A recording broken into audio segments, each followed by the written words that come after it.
Like when you know. Yeah. Have you even processed, do you think, what's happened? Not yet. God, I won't forget the day, Jesus. When I decided to start making this documentary, I wasn't too sure of what to expect. I certainly didn't expect to see Lily so upset at the end of it all.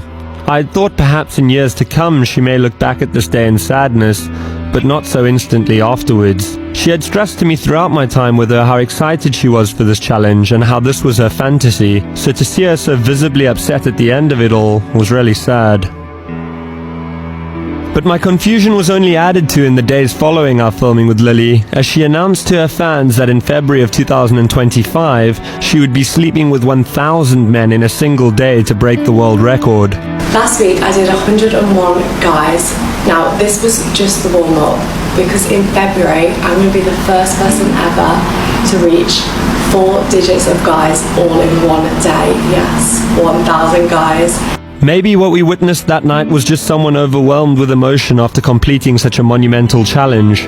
Or maybe we saw the true toll this career can have on a person. Hi guys, welcome back to our channel. In case you're new here, my name is Maren and I'm Maureen. So in today's episode, you're going to be focusing on 2 women. One is called Lily Phillips and the other one is called Bonnie. And these 2 women have been trending, especially these 2 days, for the wrong reasons though. For the very, very wrong reasons. And this is because one of them set a challenge to sleep with 100 men, which she successfully did in one night. In one night, guys. And then she has set out to sleep with 1,000 men to break the world record, which makes me beg the question, what is the current world record for a woman who has slept with many men overnight? But guys, what are we talking about? Before we talk too much, let's listen to Lily's story and then we come back and talk about it. But quite frankly, today I might have to say, people are not meant to be living like this. This feels like a taboo to even talk about it. And to think that somebody, especially a woman, would do this and put it out there on the internet, because she's made a documentary about the same. So for those who don't know what's going on, let's watch this video and then we are going to be coming back with our commentaries. And also let us know what you think about this episode on the comment section. Consider subscribing if it's your first time here, right? Right, let's watch. And Bonnie has got countless guys lined up, ready to us. How many shoes are you guys counting? Wait. Whoa, these are all the guys. There's more in there as well. So Kenneth here has travelled all the way from Scotland with his missus because he won a competition to bonk me on the reality check show. So say goodbye to your missus because we're going. Come on then, off to the bedroom. Yeah, I mean, people were getting proper freaky. I honestly, it all blends into one now I'm thinking about it. But there were some crazy experiences. Like some of the guys were getting off to like seeing the other guys me and like coming at me. Oh my god. Jesus Christ. Does anybody wear like a mask to hide their identity? No, well, I said I'd like blur faces and also just. And then how below the waist. What was the actual total? Was it 100 or what was the number? It was 101. Who's the guy that went 101st? Well, this is the thing. Number 100 was like, I really want to go number 100th. Oh my god, bro. Who is this guy? So we planned it out for him to be number 100. And he was very territorial about being number 100.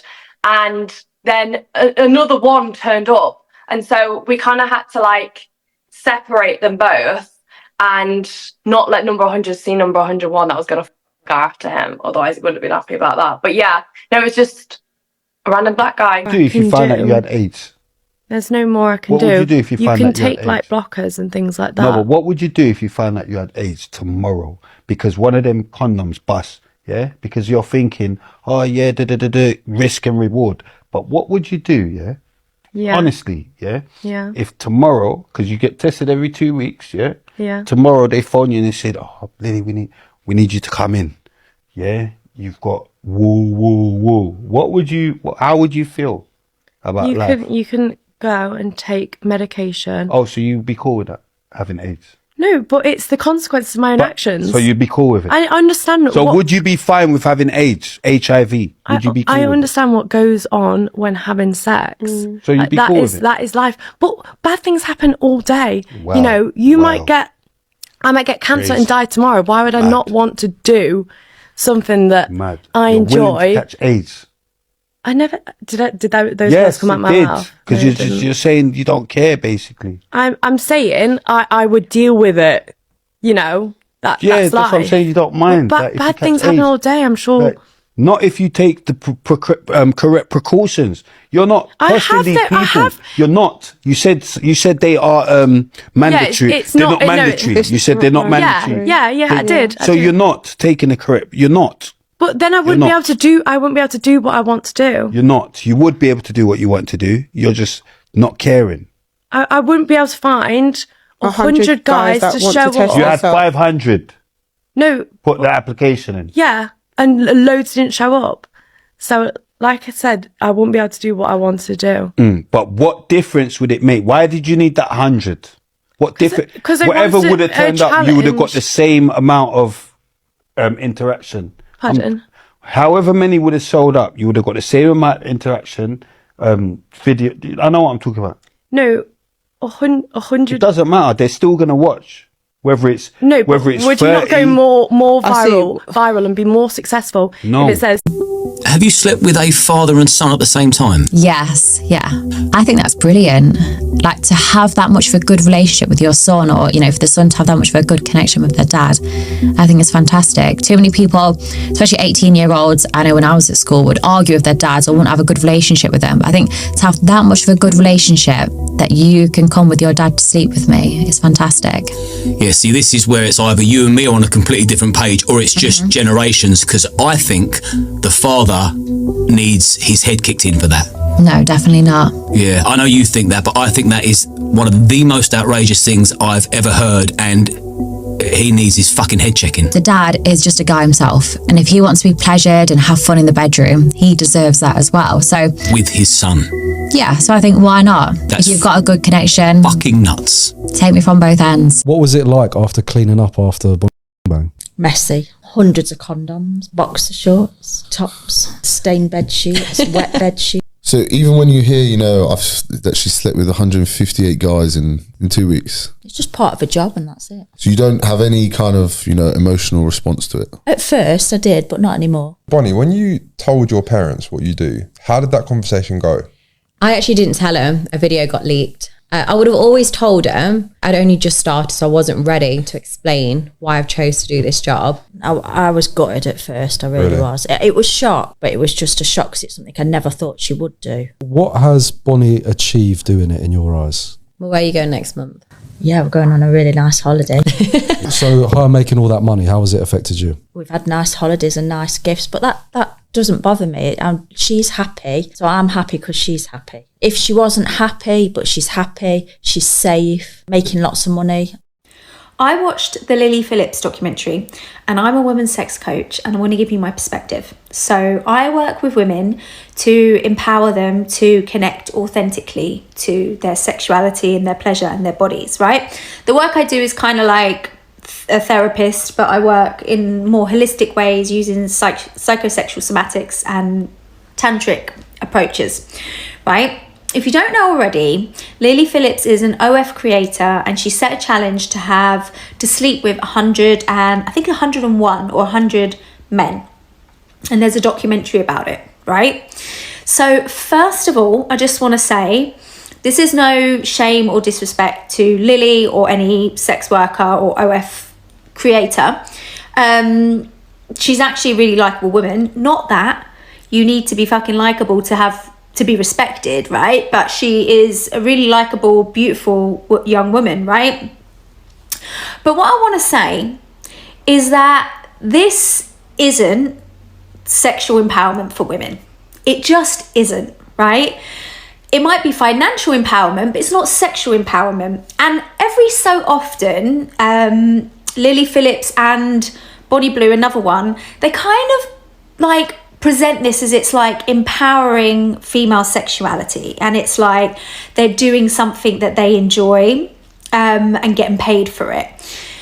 There is nothing in what they're doing that is about their pleasure. On the contrary, what they're doing cements harmful narratives that make sex disempowering for women. Those narratives being that sex is about men's pleasure and that women are there for men's pleasure, because that's what's happening. They're not in pleasure. Lily was crying after it. Her eyes were bloodshot and red because of all that had gone in her eyes. Bonnie Blue's talking about like having sore knees and aching jaw and like going to work, right, to pleasure men for their videos. This is just reaffirming the narratives that make sex feel disempowering for women, that make women feel used. At one point when Lily's crying and she's explaining that it felt like, I can't remember the words that she used, she was like intense, and someone else on this app spoke about it. I can't remember the creator's name, so tag me if you know, but she said like what we see in Lily's trying to convey is she felt violated, like it felt dehumanizing, objectifying, that she was just getting ran through. And she says that she couldn't even remember more than like 10 of the men's faces, and she was disassociating. Like that's a trauma response to get through it, right? And we can say that it's her choice and it's consensual and she's getting paid for it and whatever. All those things may be true, and it's not sexually empowering for women. It's not sexually empowering for them. It's actually just feeding into probably some of the things that they've experienced and not been paid for, and maybe like, fuck it, I'm just going to do it for money, and trying to like claim back their power in that way. But it's false power. It's not sexual empowerment.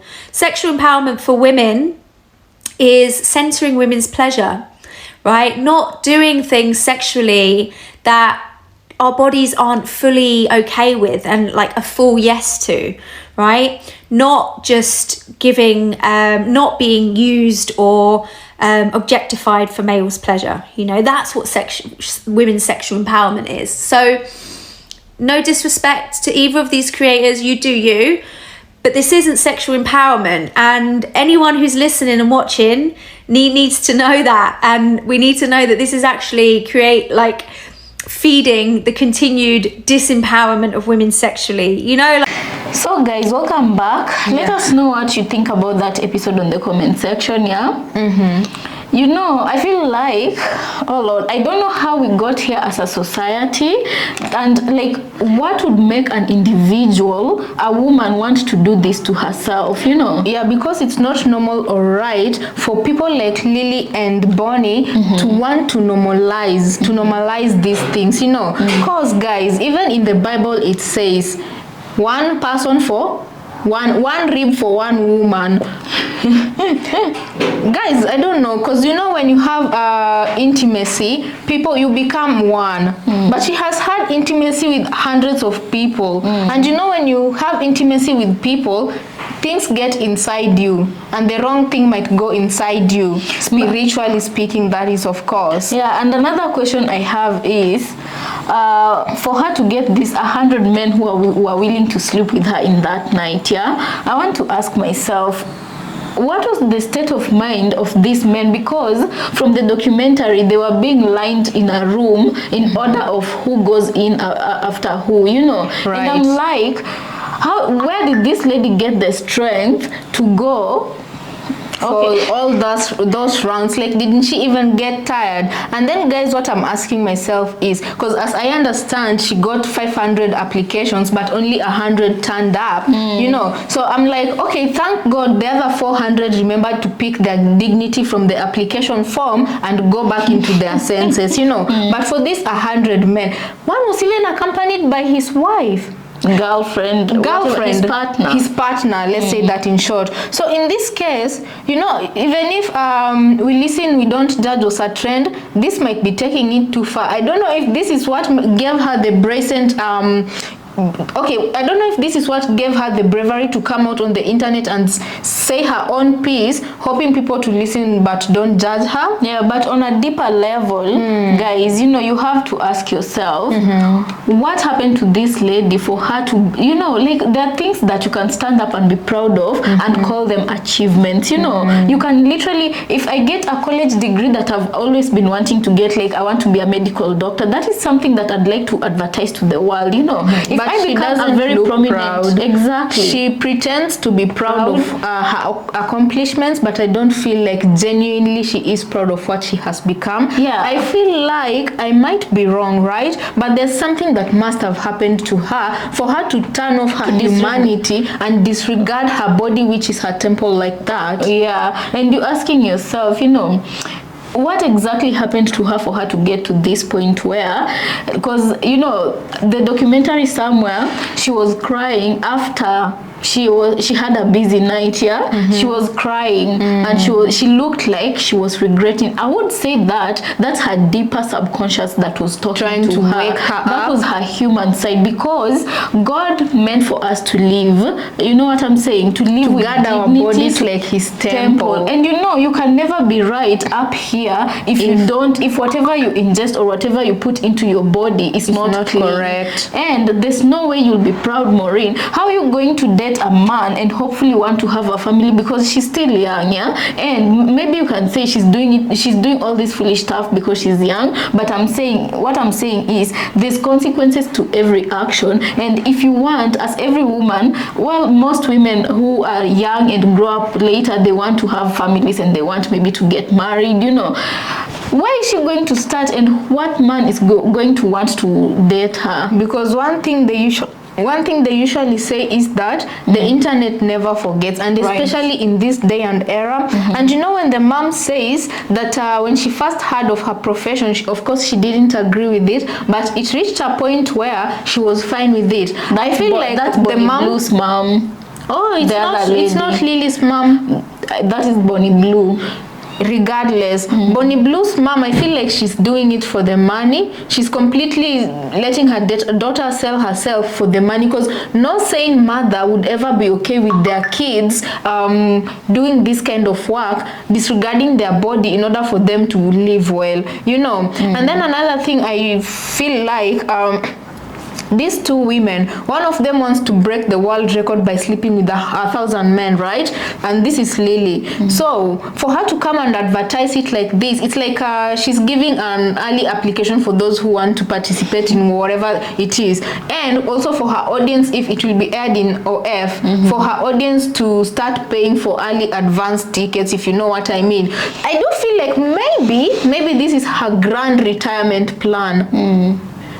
Her grand retirement plan. But guys, this, anyway, it's wrong. It's wrong. Imagine how empty a person has to feel after doing all these activities.